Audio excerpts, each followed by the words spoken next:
જય મેલડીમાં બધા મિત્રોને સ્વાગત છે તમારું આપણી સંજુ મેલડી ઓફિશિયલ યુટ્યુબ ચેનલમાં। આપ બધા મિત્રો હેમખેમ સર્વકુશળ મંગળ હશો તેવી મેલડી માતાજીને પ્રાર્થના કરું છું। તો મિત્રો, આજના વિડીયોમાં આપણે વાત કરીશું કે કુળદેવી માં કોને કહેવાય। કુળદેવી માનું નામ ન જાણતા હોય તો કેવી રીતે જાણવું, તો જાણો આ વિડીયોમાં। તો મિત્રો, આ વિડીયોને અંત સુધી અવશ્ય સાંભળજો અને વિડીયો પસંદ આવે તો વિડીયોને હાઈપ અને લાઈક શેર જરૂરથી કરજો। મિત્રો, કુળદેવી માં કોને કહેવાય? મિત્રો, કુળદેવી માં એટલે તમારા વડવાઓની પૂજેલી માં, જેના આશીર્વાદથી સંતાન પ્રાપ્તિ થાય। સંતાન પ્રાપ્તિ થયું હોય તે માને સંતાનોની કુળદેવી માં કહેવાય। કુળદેવી માં જ તમારા ઘરનો રાજા કહેવાય। મઠ મંદિરમાં કુળદેવી માતાજી એક જ હોવા જોઈએ। કુળદેવી માતાજી પાસે તમારા અને પૂર્વજોના કર્મનો ચોપડો હોય છે। તમારી કુળદેવી માતાજીને બધી જ તમારી ખબર હોય છે, સુખની પણ અને દુઃખની પણ।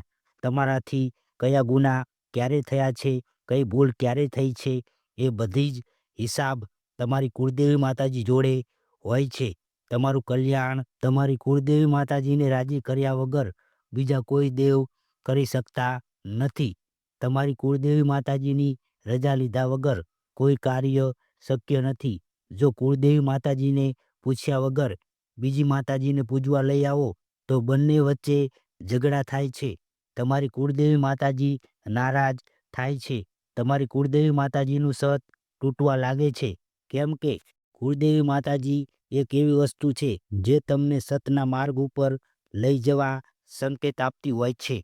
તમારા મનમાં સતના માર્ગે જાઓ એવા વિચારો પૂરતી હોય છે। કુળદેવી માતાજી રાજી હોય તો ધંધામાં પ્રગતિ થાય છે, સુખની પ્રાપ્તિ થાય છે।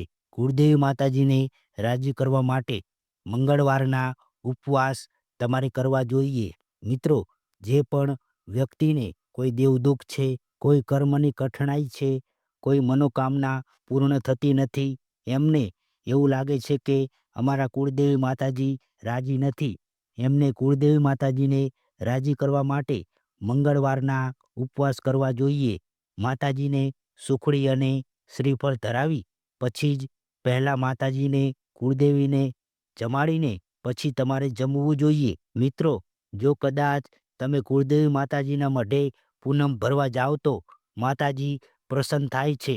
કુળદેવી માતાજીને તમે પૂનમ માનો અથવા તો માન્યા વગર કોઈ એમ જ ખાલી કુળદેવી માતાજીની દર પૂનમ ભરવા જાઓ તો કુળદેવી માતાજી ખૂબ જ જલ્દી પ્રસન્ન થાય છે।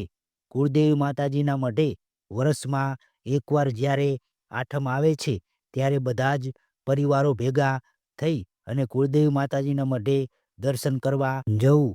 તમે જ્યારે કુળદેવી માતાજીની આઠમના દિવસે સહપરિવાર મંદિરે જાવશો ત્યારે કુળદેવી માતાજીને કહેવું કે હે માં, અમે તમારા અને તમે અમારા લાખો કરોડો ગુના માફ કરજો, આવી રીતે પ્રાર્થના કરવી। ત્યારબાદ મિત્રો, દર મંગળવારે સાડી પહેરીને સ્ત્રીઓએ 5 વખત ખોળા નાખવા। એટલે દર મંગળવારે સાડી પહેરીને સ્ત્રીઓએ કુળદેવી માતાજીના મંદિરે જઈને 5 વખત ખોળો નાખે છે તો કુળદેવી માતાજી એ ખોળામાં સુખ સંપત્તિ અને સમૃદ્ધિ આપે છે। કુળદેવી માતાજીની રજા વગર કોઈ દીવો કે કોઈ નિવેદ ના કરવું। જો તમે કુળદેવી માતાજીની રજા વગર કોઈ માતાજીને પૂજો છો, કોઈ માતાજીનો દીવો કરો છો, એને રજા લીધા વગર, એને પૂછ્યા વગર કોઈ માતાજીને દીવો ના કરવો જોઈએ કે નિવેદ ના આપવું જોઈએ। કેમ કે આવું કરવાથી તમે દુઃખના ભાગીદાર થશો। જો કોઈ વ્યક્તિને કુળદેવી માતાજીની ખબર ના હોય, કુળદેવી માનું નામ શું છે, અમારા કુળદેવી કયા છે, એની ખબર ના હોય કે કોઈ દેવને આજ સુધી તમે પૂજ્યા જ ના હોય, કદાચ તમારા પેઢીમાં તમને ખબર નથી કયા દેવ પૂજાય છે, તમને ખબર નથી કે અમારા વડવા કયા દેવ પૂજતા હતા, અમારા કુળદેવી કયા છે, શું નામ છે, તો મિત્રો, હું તમને એ જણાવું છું કે કુળદેવી માતાજી વગરનું કોઈ પણ કુળ હોય જ નહીં। જો તમારું કુળ છે તો 100% તમારી કુળદેવી છે। હવે તમને હું એ જણાવું છું કે કુળદેવી માતાજી જે છે, કુળદેવી વગર કુળનો જન્મ ના થાય. જેનું પણ કુળ છે એ દરેકને કુળદેવી માતાજી હોય જ છે. કુળદેવીની ખબર ના હોય તો આઠમના દિવસે દીવો કરી કુળદેવી માતાજીને શ્રીફળ આપી એટલું ખાલી કહેવાનું છે કે હે કુળદેવી માતાજી, તમારા નામની ખબર નથી, તમારું નામ મને ખબર નથી, પણ માં તો માં જ કહેવાય.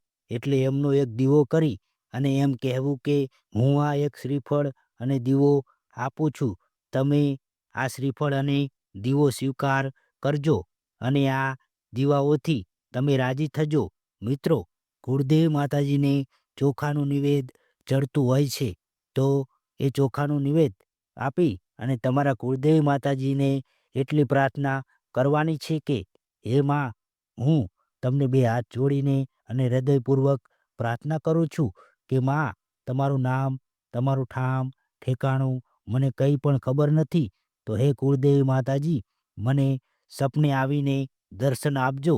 આવી તમારે પ્રાર્થના કરવી. હૃદયપૂર્વક શ્રદ્ધા અને વિશ્વાસ રાખીને આ પ્રાર્થના કરવાથી કુળદેવી માતાજી એમનું નામ તમને સપને આવીને જણાવશે અને તમારા ધારેલા કામ કરવા લાગશે.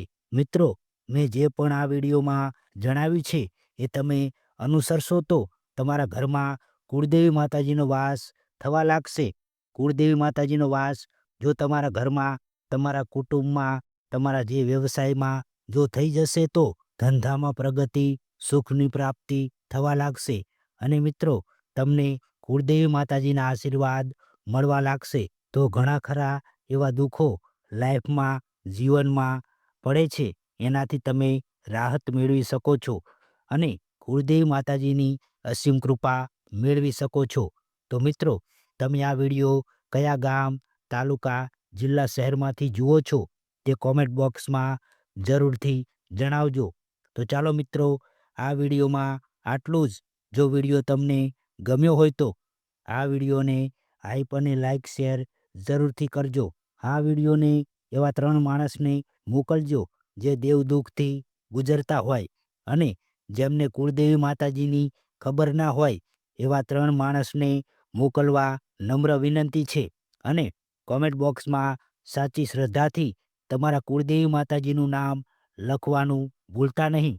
અને મિત્રો, તમે આ ચેનલમાં નવા આવ્યા હોય તો સંજુ મેલડી ઓફિશિયલ યુટ્યુબ ચેનલને સબસ્ક્રાઈબ કરવાનું ભૂલતા નહીં. તો ચાલો ફરી મળીશું હવે એક નવા વિડીયો સાથે.